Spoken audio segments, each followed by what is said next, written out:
औशाचे आमदार आदरणीय बसवराजजी पाटील साहेब, आमचे काका आदरणीय शिवाजीरावजी पाटील कवेकर साहेब, माजी मंत्री विनायकरावजी पाटील साहेब, माजी आमदार चंद्रशेखरजी भोसले साहेब,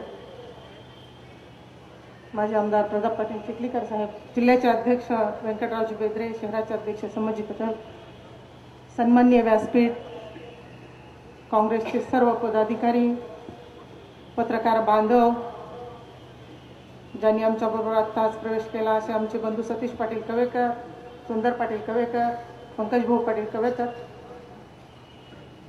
आणि माझ्या विराट समुदायातील मतदार बंधू आणि भगिनींनो, आज कदाचित आपल्याला आश्चर्य वाटत असेल, साहेब गेली अनेक वर्ष म्हणजेच राष्ट्रवादी काँग्रेस पार्टीच्या स्थापनेपासून मी या लातूर जिल्ह्यामध्ये काम करत होतो।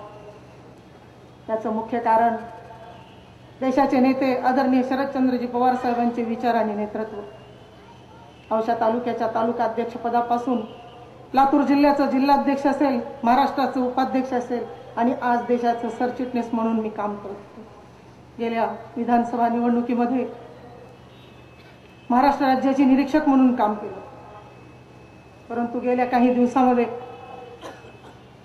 सतत मनाला जाणवायचं की आपण चुकीच्या तर प्रवाहात काम करत नाही ना। उंटावरून शेळ्या राखणाऱ्या नेत्यांच्या नेतृत्वाखाली काम करण्यापेक्षा महाराष्ट्राच्या सक्षम नेतृत्वाखाली काम करणं अधिक चांगलं हे मी इथे पसंत केलं।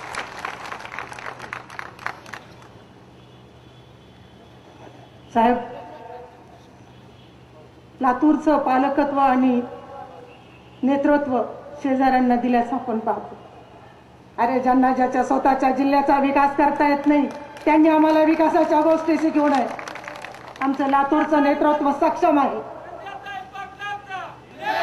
स्वतःच्या जिल्ह्यामध्ये बँक चालवता आली नाही, एक कारखाना होता त्याचं भंगार सुद्धा पुरलं नाही आणि तुम्ही आम्हाला विकासाच्या गोष्टी शिकवता। लातूरकर फार हुशार आहेत। बारामतीहून आलेलं हे पार्सल सरळ उस्मानाबादला पाठवतील। महानगरपालिकेचे निवडणूक लागल्यापासून आपण ऐकतो 108 कोटी कुठे गेले, कुणाच्या खिशात गेले। अहो इतके दिवस का तुम्हाला झोप लागली होती? तुमचे नगरसेवक नव्हते का नगरपालिकेमध्ये? अहो ज्यांना देवतांच्या मठांच्या जमिनी पुरल्या नाहीत अशांना कुठला नैतिक अधिकार आहे हा प्रश्न विचारण्याचा? आमचे तोंड उघडू नका, आम्ही आपल्या घरातून आलेलो आहोत, पत्ते खोलायला लावू नका।